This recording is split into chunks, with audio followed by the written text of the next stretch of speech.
Ijeoma stared at her phone again, frowning. She had just posted a beautiful picture from their wedding anniversary dinner, but as usual, her husband's face wasn't in it. Only his hand holding a glass of wine. Only his back facing the night view of the restaurant. Only his shadow standing beside hers. For 2 whole years she had obeyed him. No pictures of his face. Not on Instagram, not on WhatsApp, not even in their private couple group chat. She had never tagged him, never mentioned his full name, never shown him off the way other wives did. And at first she thought it was cute. "I'm a private person," Chuka had said. "I don't like drama. People don't need to know who I am." But now it was getting strange. She watched other women post their husbands, birthday tributes, vacation selfies, family dinners, and she felt empty, like she was married to a ghost. What if he's hiding something? Her best friend Ada had asked once. "No, Chuka's not like that," Ijeoma replied back then, but today even she wasn't sure. That night, as they lay in bed, Ijeoma spoke carefully. "Babe, don't you think it's time? Just one picture. Even if I hide the comments or turn off tags." Chuka turned to face her. His eyes were calm but cold. "Ijeoma, I've told you, no pictures, no posts, no face." "But why?" she asked softly. He didn't answer. He simply reached out and turned off the bedside lamp. As the darkness filled the room, Ijeoma lay awake, her heart pounding. She didn't know why, but deep down she could feel it. Something was wrong, and she was going to find out. It started with small things, little things. Things that Ijeoma tried to ignore at first, like the way Chuka always grabbed his phone the moment it lit up, even if he was in the bathroom or half asleep, or how he never left it charging where she could see it. His phone was always face down, always locked with a long password she didn't know. She noticed how he never took calls around her, either. He would smile at her, kiss her cheek, and step outside. Always, even if it was raining. One evening, while folding clothes, she picked up his laundry and found a strange ATM receipt tucked inside his jeans pocket. The withdrawal location said Gwarinpa, but Chuka had told her he was in Ikeja that day. Her chest tightened. Maybe he used someone's card, she whispered to herself. Maybe it's not his. But something else caught her eye. On the receipt, under the account name, it didn't say Chuka Namdi like she expected. It said Uche Okeke. She dropped the receipt like it had burned her hand. That night she watched him more closely. She noticed how he locked his wallet in a drawer, how he double-checked the front door even after she locked it, how he flinched when the doorbell rang late at night. Then there was the day she entered the study while he was on a video call. He didn't see her at first. She stood quietly behind the door, just for a few seconds. "I told you to stop calling me during the day," he whispered angrily. "I've told you, I'm being careful." Ijeoma held her breath. "Ijeoma is getting too curious. If you ruin this for me, I swear." A creak from the floor gave her away. Chuka turned sharply and ended the call. His face froze when he saw her. "You didn't knock," he said calmly, placing his phone in his pocket. "I thought we didn't have secrets," she replied, her voice shaking. He smiled, but this time it didn't reach his eyes.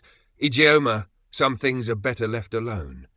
But Ijeoma knew the truth was no longer hiding. It was leaking, slowly, like a cracked pipe, and she was going to follow the drip. Ijeoma sat alone on the balcony, wrapped in her pink wrapper, her hands holding a steaming cup of tea she hadn't taken a sip from. The early morning breeze touched her skin, but it couldn't cool the heat rising in her chest. Inside her, a war was raging. She loved Chuka. Or at least she thought she did. This was the man who brought her suya every Friday after work. The man who made her laugh when she was too tired to talk. The man who kissed her forehead every morning before leaving the house. But lately, that man felt like a stranger. A stranger who answered to another name, Uche. A stranger who whispered secrets on video calls. A stranger who had a face no one else was allowed to see. Her heart ached. Was she overthinking? Was she going mad? She looked around at the plants on the balcony. Green, healthy, thriving, and wondered why her marriage didn't feel the same. She picked up the ATM receipt again. Gwarinpa. She had never even heard him mention Gwarinpa. The tea had gone cold, just like her trust. She needed answers, but fear wrapped itself around her like chains. What if she dug too deep and didn't like what she found? What if she found out he had another woman, or another family, or something worse? She closed her eyes and remembered her mother's words the night before her wedding. Marriage is not for the faint-hearted, Ijeoma, but no matter what, know when to fight and when to walk away. But how could she fight what she didn't understand? She opened her eyes and stood up slowly. No more guessing, no more hoping. She was going to find out who her husband truly was, even if it broke her, even if it shattered everything they had built. Ijeoma waited until Chuka left for work before she made her move. He told her he had a meeting in Ikoyi, and as usual he kissed her goodbye with a calm smile like nothing was wrong. But Ijeoma's heart was already 10 steps ahead. She knew today was the day she would find something. And she did. It started with the drawer in the study, the one he always locked. He had forgotten to take the key this morning. It was still on the dining table, tucked beneath the newspaper. Her hands trembled as she inserted the key into the drawer. It clicked open too easily. She expected a file, maybe bank statements, but what she saw made her gasp. Passports. 2 of them. One said Chuka Namdi. The second said Uche Okeke. Same picture, same face, different names. She flipped through both. Visas, stamps, dates. Some overlapped, some didn't make sense. He had clearly been living a double life. Then her eyes fell on a folded paper. It was a marriage certificate, not hers. It was for Uche Okeke and Amara Eze, dated 3 years ago. Her knees buckled and she sank to the floor. Her husband was already married. Bigamy? Double life? Who even was he? Ijeoma clutched the certificate like it would burn a hole in her hand.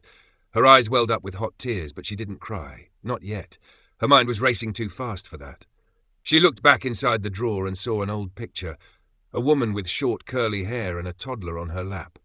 The boy had Chuka's eyes. Oh God. She stood up, her body shaking. Her breathing was heavy. The man she had called her husband for 2 years had a secret wife, a child, a whole other life. And suddenly everything made sense. The secrecy, the no social media rule, the late-night calls, the ATM receipt from Gwarimpa. He wasn't afraid of the internet. He was afraid of being found out.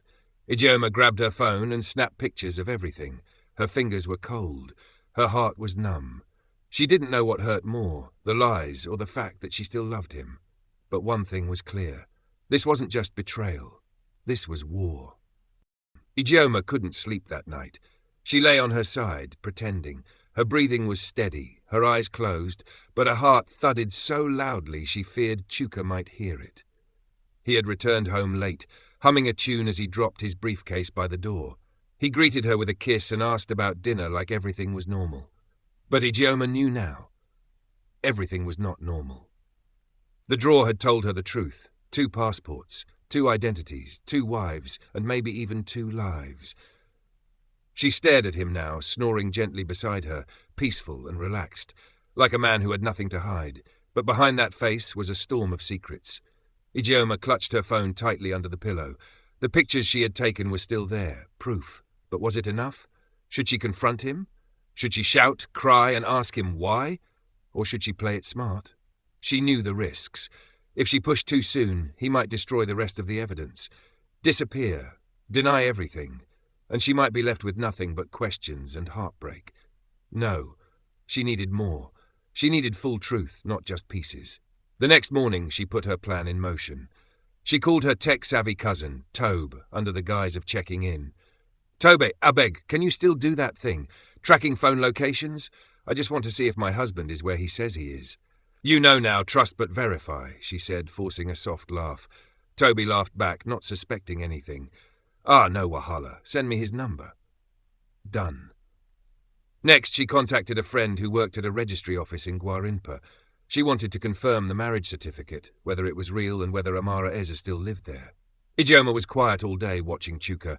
Every word he said now had 2 meanings. Every smile looked like a mask. He had no idea she knew. And she wasn't going to give herself away, not yet. Because this time, she wasn't just a wife. She was an investigator, a woman hunting the full truth. And the deeper she went, the more dangerous it became. She sat by the window, fully dressed, even though she had nowhere to go. Her eyes watched the road quietly, as if waiting for something, anything that would give her a sign, a message, a direction. But the road gave her nothing. Only her own thoughts echoed back. 2 years. 2 years of loving a man who was living a lie. She had imagined her future with Chuka, children, vacations, laughter in old age, but now that dream had turned into a nightmare she couldn't wake from. The silence in the house was heavy. Chuka had left early that morning, saying he had a client meeting. He kissed her cheek, as usual, smiled, as usual, and left behind the scent of aftershave and betrayal. She stared at the ring on her finger. It no longer sparkled like it used to. Or maybe it was her eyes that had changed. Her phone buzzed again. This time it was her friend at the Gwarinpa registry. Confirmed. Marriage is real, legally binding, no signs of separation. Her heart sank. It was real. Everything was real. Chuka, no, Uche, was still married to another woman. She had proof. She had reason. But she still didn't have peace. Ijeoma got up and walked to the wardrobe. Slowly, she pulled out a small travel bag and began packing. Not everything, just a few clothes, her passport, her savings card. Because deep inside, she knew she was nearing the end. She couldn't live like this. Not knowing who her husband really was. Not waking up each day wondering what was true and what was a lie. She could confront him. She could leave. Or she could wait, and risk losing herself in the process. Tears stung her eyes again, but this time she held them back. I deserve better, she whispered to herself, almost like a prayer. Ijeoma didn't know what time it was when Chuka walked through the door that evening. She hadn't seen him all day, but he'd messaged her that his meeting was running late. She didn't care. Her heart was already made up. She was going to confront him tonight, once and for all. She stood in the living room, waiting for him. The atmosphere was thick with the tension she'd been carrying for weeks. Each second felt like an eternity, each heartbeat louder in her ears. When the door clicked open, Chuka stepped inside, his face tired but smiling. "I'm home," he said, voice soft, eyes scanning her face. Ijeoma didn't respond immediately. She couldn't. His gaze flickered down to the bags by the door, her small suitcase, her handbag, the empty space where his clothes used to be strewn. He frowned. "What's this?" "I'm leaving," she said, her voice calm but with an edge that she didn't recognize in herself. Chuka's face froze. "Leaving? What do you mean leaving? I just got back from a long day at work." "I'm leaving you, Chuka." The words felt foreign as they left her lips, but they were true. She was done. He took a step toward her, concern etched across his face, but she stood her ground. "What's going on? Why are you doing this?" he asked, trying to hide the crack in his voice. "You tell me," she said, eyes narrowing as she dropped the bomb. "Who is Amara Ez? Why are there two passports, two names?" His expression shifted. The calm mask he had worn for so long faltered. "Where did you find that?" His voice was sharp now, no longer warm. "That's not the point. What is the point is that you've been lying to me for 2 years. You've been lying to both of us." Ijeoma's breath was quick now, her pulse pounding in her ears. Chuka ran a hand through his hair, clearly caught off guard. "I didn't want you to find out like this, but I wasn't lying to you. Not really." Ijeoma shook her head. "What does that even mean?" "I'm not stupid, Chuka. You've been married to her. You have a child.